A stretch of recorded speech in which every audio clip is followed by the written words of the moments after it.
જૂનાગઢના 5 ગામના વિકાસ કામોના રિયાલિટી ચેકમાં પોલમપોલ ટીડીઓની કોન્ટ્રાક્ટરો સાથે મિલીભગતનો આક્ષેપ। ગુજરાત સરકાર દ્વારા ગ્રામ્ય સ્તરે લોકોની સુખાકારી માટે કરોડો રૂપિયાની ગ્રાન્ટ ફાળવવામાં આવે છે, પરંતુ જૂનાગઢ તાલુકામાં આ ગ્રાન્ટનો ઉપયોગ લોકોની સુવિધા માટે નહીં પણ અધિકારીઓ અને કોન્ટ્રાક્ટરોના ખિસ્સા ભરવા માટે થતો હોય તેવું ચિત્ર ઉપસી રહ્યું છે। જૂનાગઢ 86 વિધાનસભા મતવિસ્તારના ધારાસભ્ય સંજય કોરડિયાએ જ્યારે જિલ્લા કલેક્ટરને પત્ર લખીને ગંભીર તપાસની માંગ કરી ત્યારે તંત્રમાં ફફડાટ મચી ગયો છે। ત્યારે ભ્રષ્ટાચારના એવા નમૂનાઓ જોવા મળ્યા કે જે જોઈને ભલભલાની આંખો ફાટી જાય। વાલાસીમડીમાં કાગળ પર કામ પૂર્ણ, વાસ્તવમાં મોટર જ ગાયબ।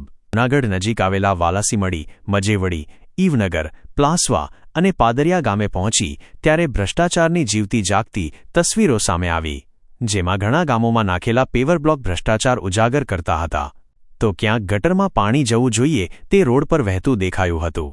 વાલાસીમડી ગામે તો ગ્રામજનો અને પશુઓ માટે પાણીના બોર બનાવવાનું કામ કાગળ પર પૂર્ણ બતાવીને ₹1.25 લાખ ઉધારી લેવામાં આવ્યા છે, પરંતુ આશ્ચર્યની વાત એ છે કે બોરમાં મોટર નાખવામાં જ આવી નથી। ગામના સભ્ય ભીખાભાઈ રાઠોડે રોષે ભરાતા જણાવ્યું હતું કે અહીં ₹1.25 લાખનો બોર થયો છે પણ પાણી આવ્યું નથી। આજે ખબર પડી કે કાગળ પર મોટર નખાઈ ગઈ છે અને પૈસા પણ ઉપડી ગયા છે, પણ સ્થળ પર મોટર છે જ નહીં। આ ઘટના સીધો પુરાવો આપે છે કે કઈ રીતે જનતાના પૈસાની ઉઘાડી લૂંટ ચાલી રહી છે। કોન્ટ્રાક્ટર સાથે ભાગીદારીનો ટીડીઓ રાજેન્દ્ર ઠાકોર પર ગંભીર આક્ષેપ।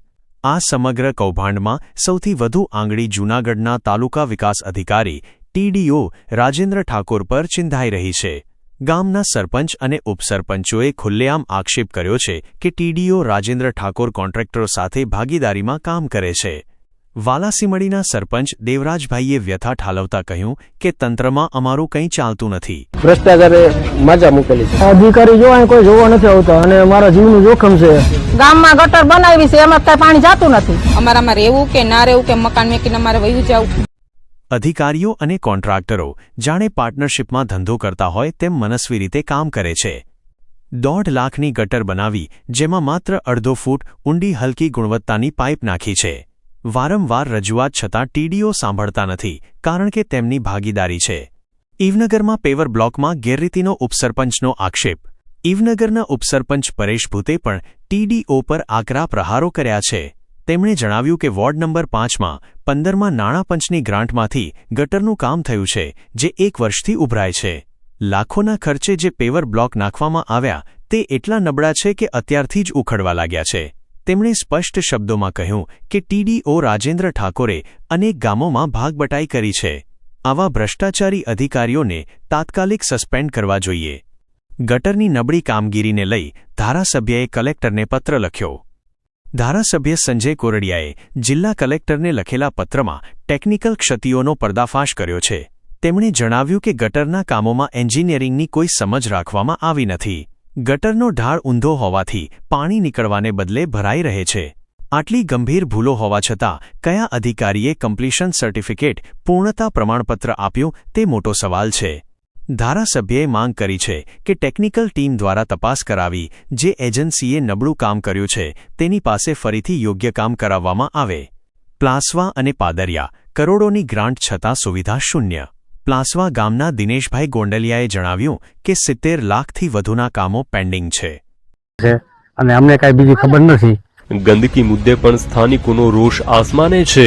પાણી બહુ જ આવે છે, 24 કલાક પાણી આવ્યા કરે। સરપંચને કહી છે પણ સરપંચે કઈ ધ્યાન દેતા નથી, તો અમારે રહેવું કે ન રહેવું। તો હવે ગામના સરપંચનું દર્દ પણ સાંભળી લો। કોઈ અધિકારી આવ્યો જ નથી અત્યાર સુધીમાં। કોન્ટ્રાક્ટર હા, કોન્ટ્રાક્ટર નામ નહીં દઉં, હું તમને કહું ને એ વસ્તુ આ છે ને કોઈ કામ કરતા નથી અને કોઈ આવતા નથી મારા ગામની અંદર। તો હું તમને કહું ને મને મારવાની જોખમ છે। મારા છોકરા બહારનો ધંધો છે, મારે બીક લાગે શું કરું કયો, પણ મારે નથી થતું। મારે તમને કહું છું મારી જ્યાં ગટર છે મારે ઘરે સામે રસ્તા માટે 2.50 કરોડની ગ્રાન્ટ ફાળવવામાં આવી છે, છતાં ખેડૂતો અને વાહન ચાલકો હાલાકી ભોગવી રહ્યા છે। બીજી તરફ પાદરિયા ગામના સરપંચ વેલજીભાઈ પાથરે જણાવ્યું કે રસ્તાના કામો 2-3 વર્ષથી મંજૂર થયા હોવા છતાં એજન્સીઓ કામ શરૂ કરતી નથી। મેટલ કામ કરીને રસ્તા રેઢા મૂકી દેવાયા છે, જેના કારણે જનતા પરેશાન છે। ટીડીઓએ કહ્યું નબળા કામની કોઈ ફરિયાદ મળી નથી। જ્યારે આ મામલે તાલુકા વિકાસ અધિકારી રાજેન્દ્ર ઠાકોરનો સંપર્ક કરવામાં આવ્યો ત્યારે તેમણે જાણે કંઈ બન્યું જ ન હોય તેમ બચાવ કર્યો હતો. તેમણે કહ્યું કે મોટાભાગના કામો થઈ ગયા છે અને હજુ સુધી નબળા કામની કોઈ ફરિયાદ મળી નથી. ગટરના પ્રશ્ને તેમણે વિચિત્ર જવાબ આપતા લોકોની બેદરકારીને જવાબદાર ગણાવી હતી. જો કે ધારાસભ્યના પત્ર વધતા જ ટીડીઓ રાજેન્દ્ર ઠાકોર હાલ લાંબી રજા પર ઉતરી ગયા છે, જે ઘણી બધી આશંકાઓ જન્માવે છે.